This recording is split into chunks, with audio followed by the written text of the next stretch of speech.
श्रीमद् भागवत साक्षात भगवान का स्वरूप है।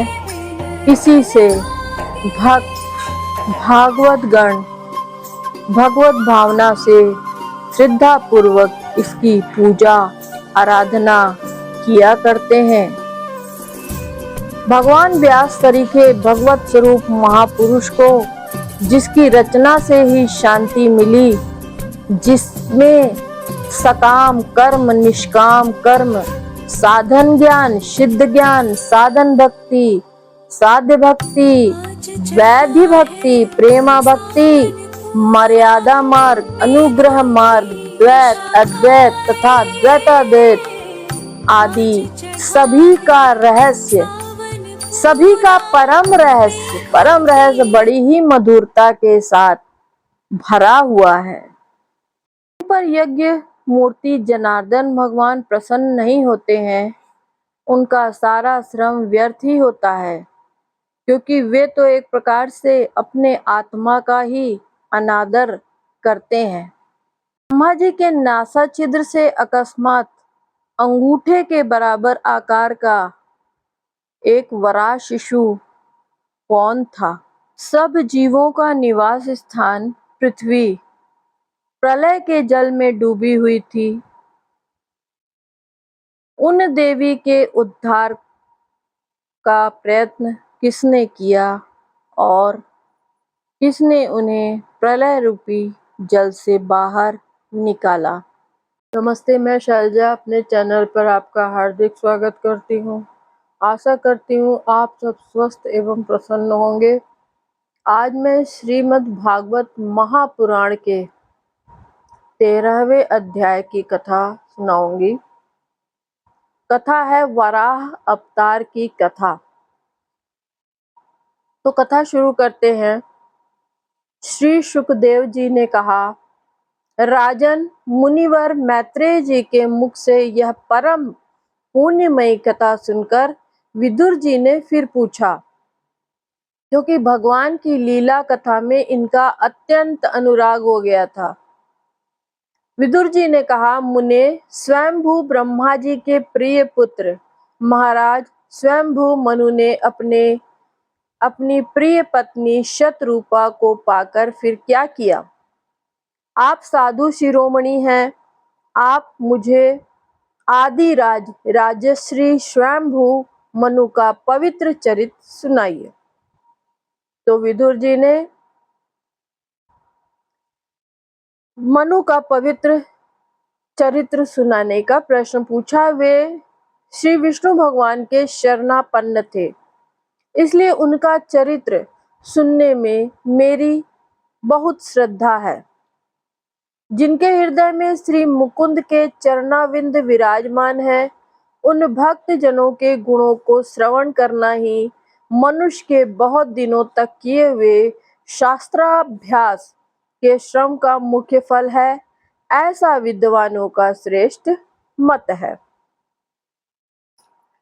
श्री सुखदेव जी कहते हैं, राजन, विदुर जी सहस्त्र शीर्षा भगवान श्रीहरि के चरणाश्रित भक्त थे।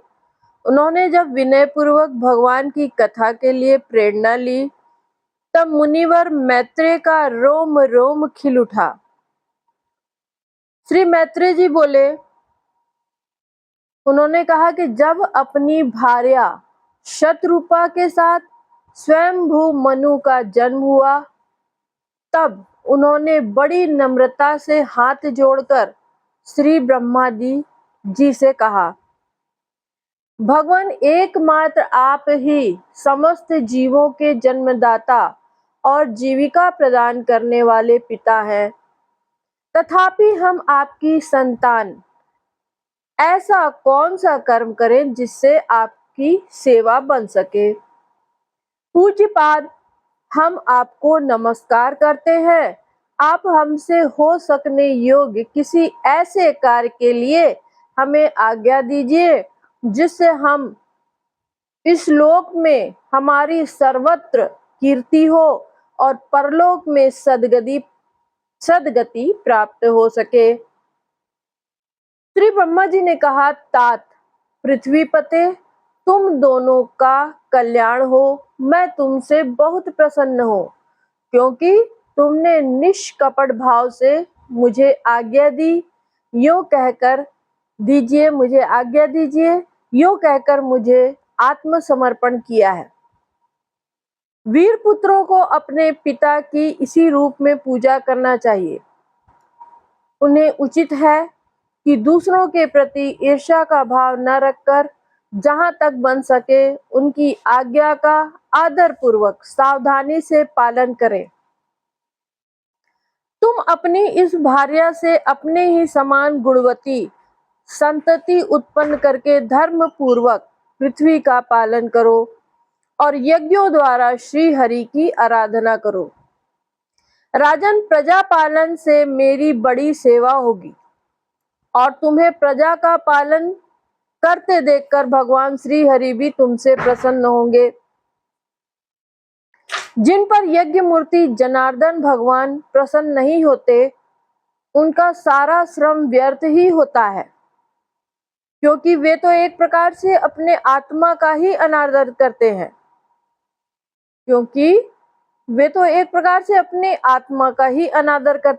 मनु जी ने कहा, पाप का नाश करने वाले पिताजी, मैं आपकी आज्ञा का पालन अवश्य करूंगा, किंतु आप इस जगत में मेरे और मेरे भावी प्रजा के रहने के लिए स्थान बताइए।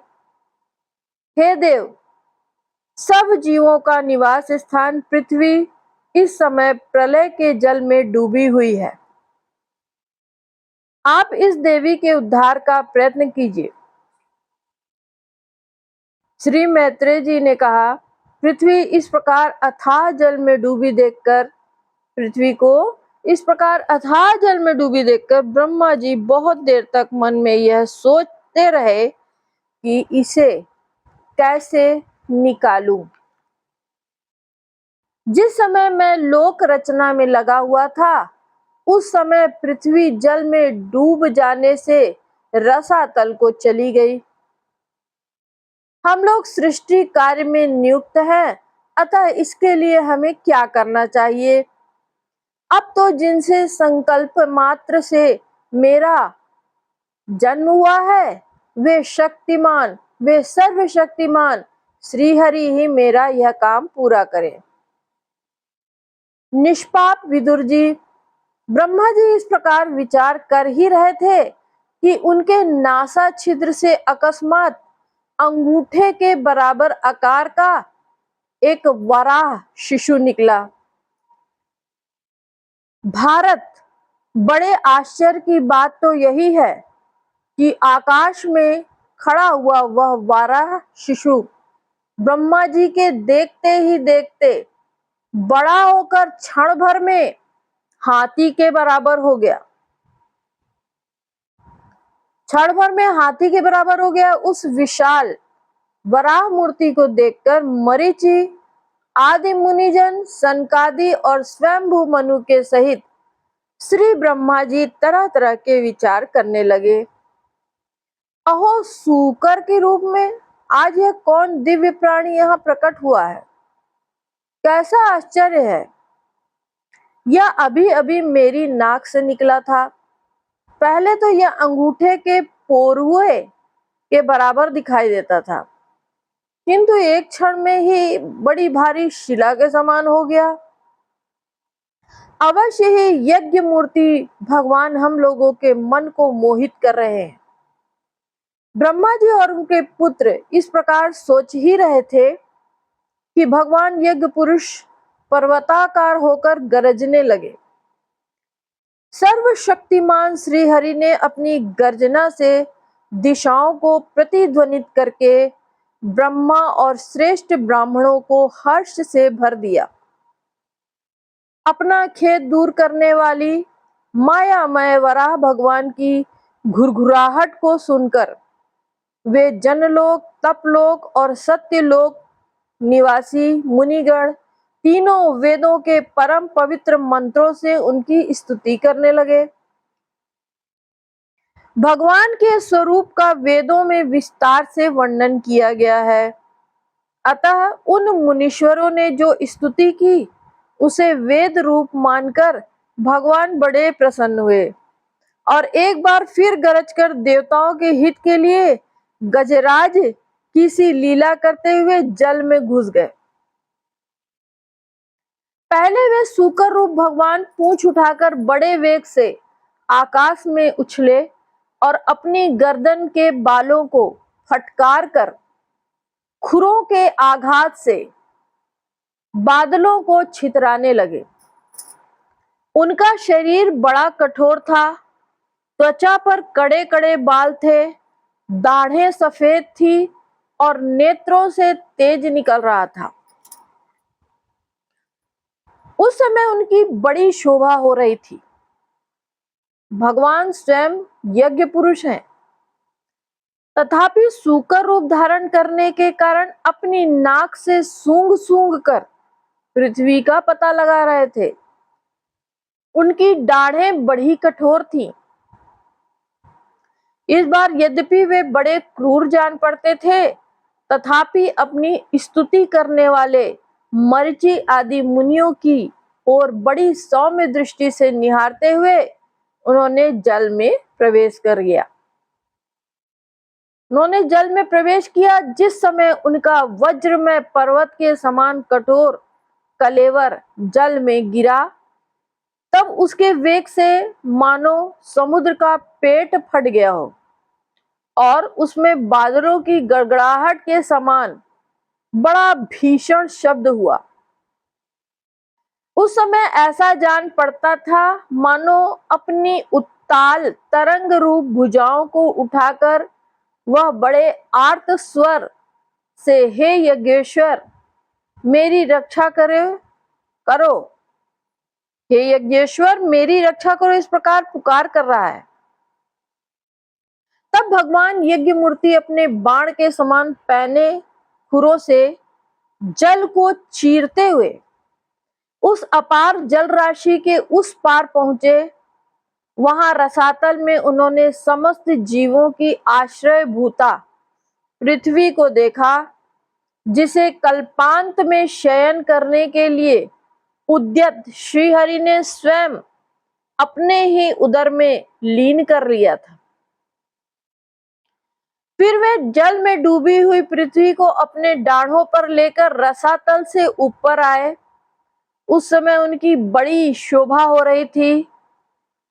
जल से बाहर आते समय उनके मार्ग में विघ्न डालने के लिए महापराक्रमी हिरण्याक्ष ने जल के भीतर ही उन पर गदा से आक्रमण किया, जिससे उनका क्रोध चक्र के समान तीक्ष्ण हो गया और उन्होंने उसे लीला से ही इस प्रकार मार डाला जैसे सिंह हाथी को मार डालता है। उस समय उसके रक्त से थूथनी तथा कनपटी सन जाने के कारण वे ऐसे जान पड़ते थे मानो कोई गजराज लाल मिट्टी के टीले में टक्कर मारकर आया हो। तात ऐसे जैसे गजराज अपने दांतों पर कमल पुष्प धारण कर ले, उसी प्रकार अपने सफेद दांतों की नोक पर पृथ्वी को धारण कर जल से बाहर निकले हुए तमाल के समान नीलवर्ण वराह भगवान को देखकर ब्रह्मा मरीचि आदि को निश्चय हो गया कि ये भगवान ही है। तब वे हाथ जोड़कर वेद वाक्यों से उनकी स्तुति करने लगे। ऋषियों ने कहा, जीतम जीतम तेजित यज्ञ भावन त्रयीम तनुम स्वाम परिधुन्वते नमः। भगवान अजित आपकी जय हो यज्ञपते। आप अपने वेदत्रीय रूप में विग्रह को फटकार रहे हैं, आपको नमस्कार है। आपके रोमकूपों से संपूर्ण यज्ञ लीन है। आपने पृथ्वी का उद्धार करने के लिए ही यह सूकर रूप धारण किया है, आपको नमस्कार है। दुराचारियों को आपके इस शरीर का दर्शन होना अत्यंत कठिन है। क्योंकि यह यज्ञ रूप है।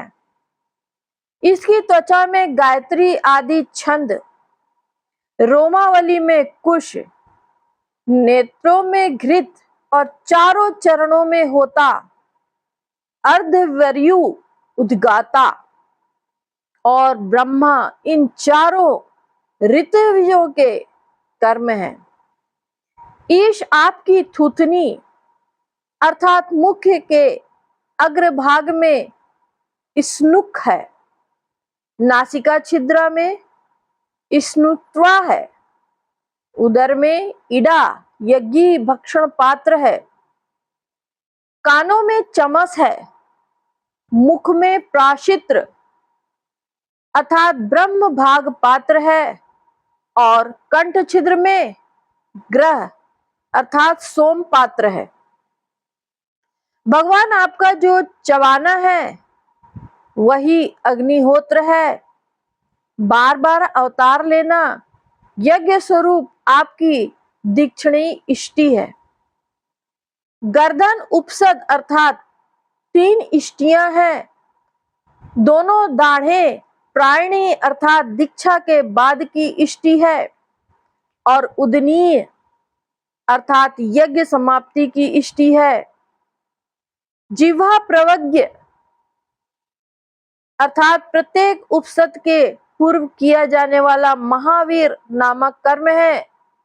सिर सभ्य अर्थात होम रहित अग्नि है और आवसथ्य अर्थात औपसानग्नि है तथा प्राण चित्ती इष्ट काचियन है। देव आपका वीर्य सोम है। आसन बैठना प्रातः सवनादि 3 सवन है। सातों धातु अग्निष्टोम अत्यनिष्टोम उक्त षोडशी वाजपेय अतिरात्र और आप्तोर्याम है। नाम की 7 संस्थाएं हैं तथा शरीर की संधियां जोड़ संपूर्ण सत्र है। इस प्रकार आप संपूर्ण यज्ञ अर्थात सोम रहित याग और कृतु अर्थात सोम सहित याग के रूप है। यज्ञानुष्ठान रूप इष्टियां आपके अंगों को मिलाई रखने वाली मांसपेशियां हैं। समस्त मंत्र देवता द्रव्य यज्ञ और कर्म आपके ही स्वरूप हैं। आपको नमस्कार है। वैराग्य भक्ति और मन की एकाग्रता से जिस ज्ञान का अनुभव होता है वह आपका स्वरूप ही है तथा आप ही सबके विद्या गुरु हैं। आपको पुनः पुनः प्रणाम है। पृथ्वी को धारण करने वाले भगवान आपकी दाढ़ों की नोक पर रखी हुई यह पर्वतादि मंडित पृथ्वी ऐसी सुशोभित हो रही है, ऐसी सुशोभित हो रही है जैसे वन में से निकलकर बाहर आए हुए किसी गजराज के दांतों पर पत्र युक्त कमलिनी रखी हो। आपके दांतों पर रखे हुए भूमंडल के सहित आपका यह वेदमय वराह विग्रह ऐसा सुशोभित हो रहा है जैसे शिखरों पर छाई हुई मेघमाला से कुल पर्वत की शोभा होती है। नाथ चराचर जीवों के सुख पूर्वक रहने के लिए आप अपनी पत्नी इन जगन माता पृथ्वी को जल पर स्थापित कर दीजिए। पृथ्वी को जल पर स्थापित कर दीजिए। आप जगत के पिता हैं और अरणी में अग्नि स्थापन के महान आपने इसमें धारण शक्ति रूप अपना तेज स्थापित किया है। हम आपको और इस पृथ्वी माता को प्रणाम करते हैं। प्रभु, रसातल में डूबी हुई इस पृथ्वी को निकालने का साहस आपके सिवा और कौन कर सकता था? किंतु आप तो संपूर्ण आश्चर्यों के आश्रय हैं। आपके लिए यह कोई आश्चर्य की बात नहीं है। आपने ही तो अपनी माया से इस अत्याश्चर्य विश्व की रचना की है। जब आप अपने वेदमय विग्रह को हिलाते हैं, तब हमारे ऊपर आपकी गर्दन के बालों से झड़ती हुई शीतल जल की बूंदें गिरती है। ईश इनसे भीग कर हम जनलोक, तपलोक और सत्यलोक में रहने वाले मुनिजन सर्वथा पवित्र हो जाते हैं। जो पुरुष आपके कर्मों का पार पाना चाहता है, अवश्य ही उसकी बुद्धि नष्ट हो गई है, क्योंकि आपके कर्मों का कोई पार ही नहीं है। आपकी ही योग माया के सत्वादी गुणों से यह सारा जगत मोहित हो रहा है। भगवान, आप इसका कल्याण कीजिए। श्री मैत्री जी कहते हैं, विदुर जी, उन ब्रह्मावादी मुनियों के इस प्रकार स्तुति करने पर सबकी रक्षा करने वाले वराह भगवान ने अपने खुरों से जल को स्तंभित कर उस पर पृथ्वी को स्थापित कर दिया। अपने खुरों से जल को स्तंभित कर उस पर पृथ्वी को स्थापित कर दिया। इस प्रकार रसातल से लीला पूर्वक लाई हुई पृथ्वी को जल पर रखकर वे विद्वत्सेन प्रजापति भगवान श्रीहरि अंतर्ध्यान हो गए। विदुर जी, भगवान के लीला में चरित्र अत्यंत कीर्तनीय है और उनमें लगी हुई बुद्धि सब प्रकार के पाप तापों को दूर कर देती है। जो पुरुष उनकी इस मंगलमयी मंजुल कथा को भक्ति भाव से सुनता या सुनाता है, उसके प्रति भक्त वत्सल भगवान अंत स्थल से बहुत शीघ्र प्रसन्न हो जाते हैं। भगवान तो सभी कामनाओं को पूर्ण करने में समर्थ हैं। उनके प्रसन्न होने पर संसार में क्या दुर्लभ है, किंतु उन तुच्छ कामनाओं की आवश्यकता ही क्या है। जो लोग उनका अनन्य भाव से भजन करते हैं, उन्हें तो वे अंतर्यामी परमात्मा स्वयं अपना परम पद ही दे देते हैं। अरे, संसार में पशुओं को छोड़कर अपने पुरुषार्थ का सार जानने वाला ऐसा कौन पुरुष होगा जो आवागमन से छुड़ा देने वाली भगवान की प्राचीन कथाओं में से किसी भी अमृतमयी कथा का अपने कर्णपुटों से एक बार पान करके फिर उनकी ओर से मन हटा लेगा।